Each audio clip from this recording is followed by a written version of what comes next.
let's dive in. We're going to the high Atlas Mountains of Morocco today. We're exploring Rwais music. So what are we getting into with Rwais music? What's the big deal? Well, it's not just music, they're like poets, storytellers. They even comment on like society and stuff. Almost like musical reporters, then. Yeah, exactly. They're woven right into the community, That's cool. I love how music can do that, bring people together, tell stories. So before we get to the music, let's talk about who's making it, right? Amazigh. They're the indigenous people in North Africa. Okay. And their history goes back like thousands of years. That's incredible. Imagine all the changes they've seen. They've seen it all. Empires rising and falling, Phoenicians, Romans, Arabs, but they held on to their languages and traditions. Especially in those mountains and deserts. Exactly. The liner notes focus on the Tashlhit speaking Amazigh. The Ishlhan. Right, the Ishlhan. They lived in the Western High Atlas, right? Yeah, and their music. That's a huge part of their life. It's called a marg. It's not just background music, though, right? No, not at all. It's like deeply woven into their culture, Yeah. Expressing their joys, struggles, everything. So the liner notes mention a difference between, like, village musicians and the professional Rwais. Yeah, it's like the village musicians, the Ahwash, are more like passionate hobbyists, Okay. playing for special occasions, celebrations. Rwais are the real deal. They're the pros. Yeah. So how has this tradition, evolved, Are Rwais still just in those mountain villages, or has their music traveled? Well, that's where things get really interesting. Okay. They're definitely rooted in tradition, but Rwais. they're adaptable. Yeah. They used to travel between villages, but now you find them forming internationally. Wow. Which is crazy, right? Yeah. So that reflects how things are changing socially, too. Right. But the coolest part, even as their reach expands, they still address, local concerns, praise their hosts, even critique them all through their songs. That's incredible. It's like tradition bumping right into the modern world. Yeah, it's like they're taking their culture with them wherever they go. Yeah. Which is, that's so powerful. Super powerful. Okay. 2 instruments are key. The rebab. It's a monochord fiddle. Okay. And the lotar, a 4-stringed lute.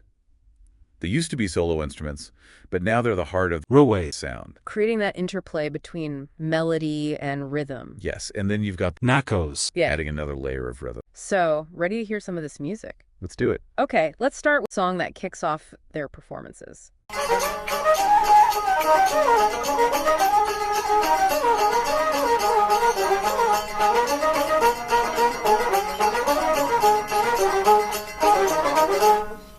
So picture this. They're at the edge of a village square, moving as they play. The song starts with an astara. It's like this free-flowing, improvised section. Setting the mood. Exactly. It builds anticipation for what's coming next. Okay, I can hear it now.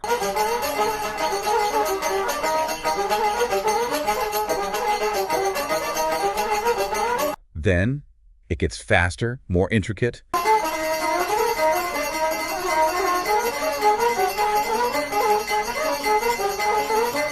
It transitions into drub, which is another dance style. It's all about dance music. Ooh.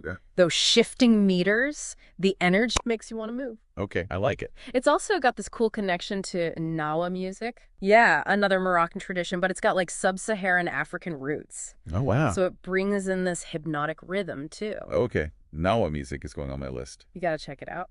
Now, this next song has a powerful title.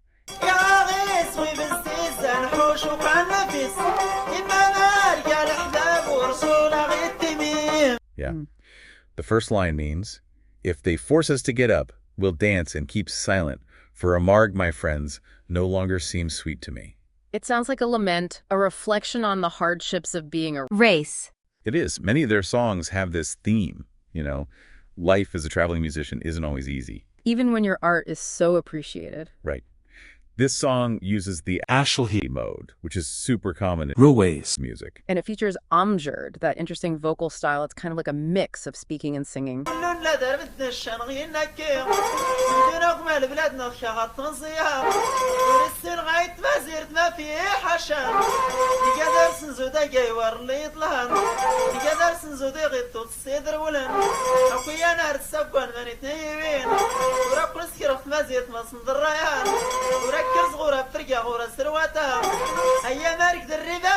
سكان نعيش كنا قد دغيو في غدا كرة ورن الشاي دا ينادى غيتيني سرسار. It's very powerful. So the singer, Rwais Mahmoud, he paints this vivid picture of the Rwais life. Yeah, the travels, the uncertainty, but also this deep love for their art. It reminds me of blues music in a way. Oh, totally. Sharing stories of struggle and resilience through song. Okay, ready for something a bit different.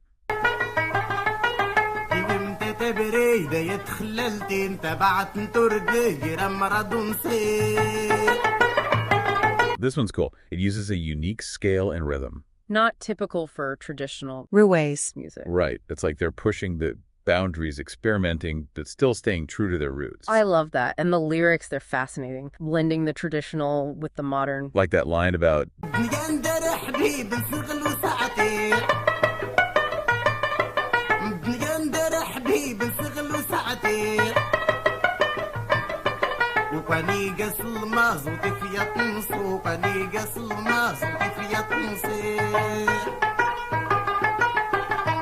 It's about love, longing, the allure of the unknown. And the sacrifices that come with leaving home. It's so universal. It reminds you that even as the world changes, these core human experiences stay the same. Absolutely. All right, we've got more music to explore, but how are these global influences changing the music? Are they using new instruments, new rhythms, new themes? Where we'll explore just that, the potential of Rwais music to bridge cultural divides and connect with a global audience. Stay tuned. That image of the fiat really sticks with you. It's a powerful image. It is, yeah. It is. And it kind of leads into this next song by Rwais Rwais. It seems to be about modern society, especially for people who leave home to find new opportunities. Yeah. Kind of like, be careful what you wish for. Mm-hmm. Uses these agricultural metaphors. Even the title itself.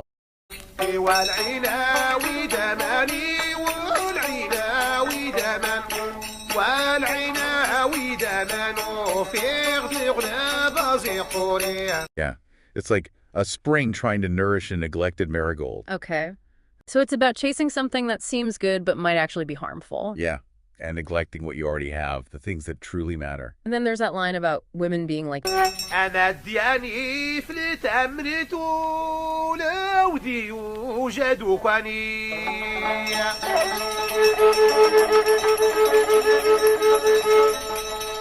إيرين تمودي التاروميك إرجونات ندسغا. Oh yeah, that one. How many men have left honey and butter in abundance at home to go to the market, hoping to buy imported margarine? wow, that's such a striking image. It really speaks to that whole idea of being lured by the foreign and overlooking what's already there. It's like we're always searching for something better, but sometimes what we need is right in front of us. And the liner notes point out how skillfully Rwais Rwais uses Amjad in this song. Oh, yeah. That unique vocal style, it's like halfway between singing and speaking. Right. It's not just monotone reciting.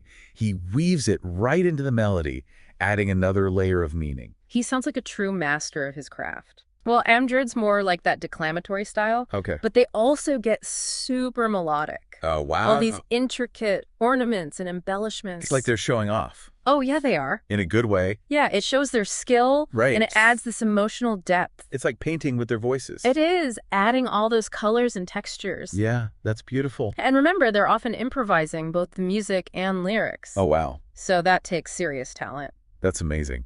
You know, it's funny. We often think of musicians as just performers. Yeah. But the Rwais, they're so much more. Oh, definitely. They're like cultural commentators, historians, almost like moral guides in a way. You got it. Their music, it reflects the whole community. Yeah. Their values, beliefs. It's like they're preserving their heritage through music. Exactly. That's amazing. It's incredible how much they reveal about Amazigh culture through their music. You know, It's true. it's like a window into their world, their history, values. Joys, sorrows, everything. Yeah, all it. And don't forget, it's still evolving. Right, right. We talked about those new instruments, experimenting with styles, finding new platforms. That adaptability is what makes them so fascinating. Yeah, it makes you wonder, though, what challenges do they face trying to preserve their traditions? Like, the world's so different now. Good question. It's something a lot of traditional art forms are dealing with, like the pull of modern music, you know, Western music, Yeah. pop music's everywhere. It's tough to compete with that. Yeah, it's so global. And younger generations, they might be drawn to those sounds more. So it's like a tug of war Kinda. Yeah. between tradition and innovation. Exactly. That's a good way to put it. But there's this movement happening to preserve these traditions. They're adaptable, like we said. Right. They find ways to stay relevant. But still honor their roots. Exactly. Finding that balance. Appealing to new audiences, but not losing themselves. Exactly. Yeah. I think that's so key for any tradition, right? To keep thriving. Absolutely. So we've talked about the music, instruments, themes, The challenges. even the challenges, but there's this visual element. Yeah, I was going to say, in the videos I've seen, it's not just about the music. Right. It's like a whole performance. It's a full sensory experience. They're Yeah. dancing, the costumes, they use gestures Wow. to tell the story even better. It's not just listening. You're swept up in it. You're right there with them. It's so powerful. Are there like specific events or occasions where the Rwais are usually invited to perform? Oh, definitely. Weddings, festivals, celebrations, you name it. Makes sense. They bring joy, entertainment, blessings. They're a part of everything. They're woven into Amazigh social life. I love that. And it's not just about entertainment, you know? Okay. It's about strengthening the community, Right.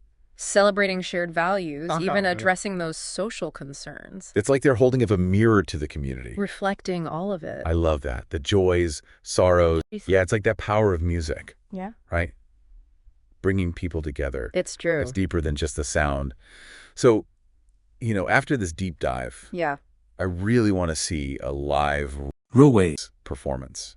Oh, you'd have to. It's amazing. The passion, Yeah. the storytelling, it just pulls you in. There's nothing like it. You can feel the history, the emotion, the connection The bet to the to land. the people, everything. Maybe I'll even pick up a rebab You should do it. someday. Mm-hmm. For now, I'll just keep listening and learning. There's so much to discover. Yeah.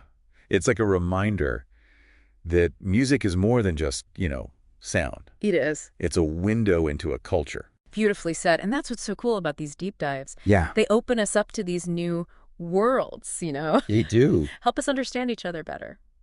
So this next song, حبيبني هديك البون يغلي هواجي كلان هوياكي يداروني يخبرني ويدارني also by Amazigh Rwais, connects us to the past a bit. Yeah, the melody for this one was actually composed by El Haj Balid. He was this legendary Race. from the 1920s. Wow. Still revered today. So it's like a bridge between generations, keeping that tradition alive. It's incredible how music can do that, how a melody can transcend time. Yeah. And the liner notes describe the songs as characteristic of Amar Agdem, Old Amar. It evokes a sense of nostalgia, a reverence for the music that came before. It's like looking back at the roots of the tradition. And in this case, Race. Amazigh Rwais took Balad's melody and added his own lyrics, telling his own story. Yeah, he built upon the foundation. It shows how Rwais. music evolves, right? It's a living tradition. Yeah, it's not stuck in the past. It breathes, it changes, but it always honors where it came from. We've been so focused on the music itself. Maybe this is a sign to zoom out, see the bigger picture. Yeah, maybe. Look at the social and cultural influences, the forces shaping this music. Makes you think. It reminds us that music isn't just about the notes and rhythms, it's about so much more. Yeah, there's a deeper meaning there. It's a way of expressing who you are, where you belong, even using music to navigate these complex social situations. It's powerful stuff. It is. This deep dive is already so thought-provoking. It is, isn't it? Okay, so, shifting gears a bit. The liner notes described how Rwais musicians are moving away from that nomadic lifestyle, settling down more. Right. What if we see that as a metaphor for Morocco as a whole? That tension between holding on to tradition and embracing modernity. It makes you think, yeah. They're performing in cities globally, Yeah. connecting with diaspora communities, reaching new audiences. It's amazing, really. It speaks to how adaptable their music is. It does. But it also makes you wonder, how are these global influences changing the music? Are they using new instruments, new rhythms, exploring new themes in their lyrics? And what about their traditional role? Are they still the storytellers, the news bearers, the social critics they used to be? Those are questions we can't answer definitively, but they're worth considering as we continue exploring this world. Yeah. Culture's always evolving, right? It's a process. And that even with these deep dives, we're only scratching the surface. There's always more to uncover, more layers to peel back. This has been an incredible journey so far. It have. We've explored history, music, culture. But before we wrap things up, I keep thinking about the future of Rwais music. In a world that's more interconnected than ever before, what will become of this tradition? That's a question worth exploring, and it leads us perfectly to part 3 of our deep dive. Stay tuned as we delve into the potential of Rwais music to bridge cultures and connect with a global audience. Welcome back. We're diving back into Rwais music, and it's been a wild ride so far. It has been. We've gone through their history, their instruments, those amazing stories in their songs. So much to unpack, and now, in this final part, we're looking ahead. To the future. What's next for Rwais music in our interconnected world? Exactly. Imagine them using their music to address stuff like climate change. Social justice, the challenges of globalization.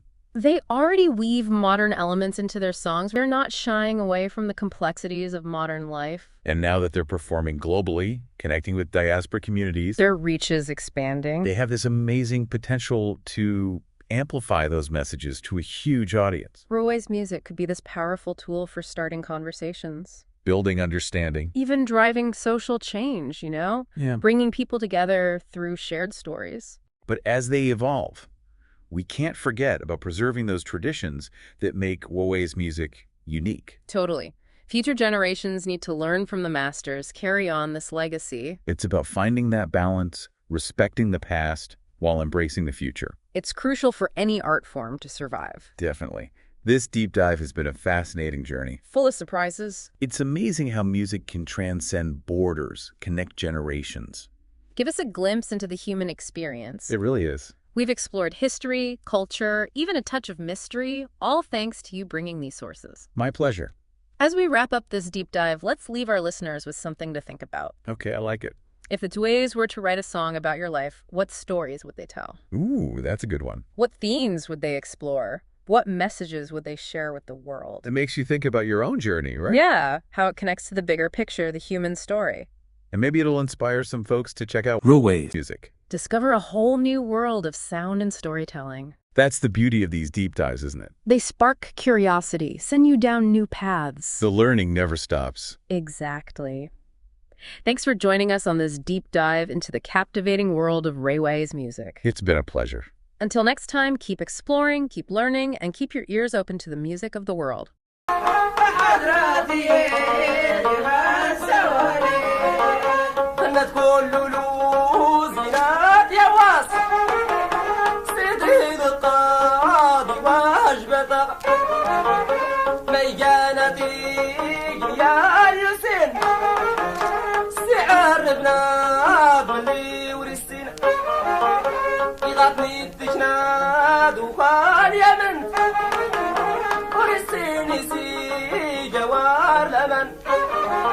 ضمن أصرف بيتا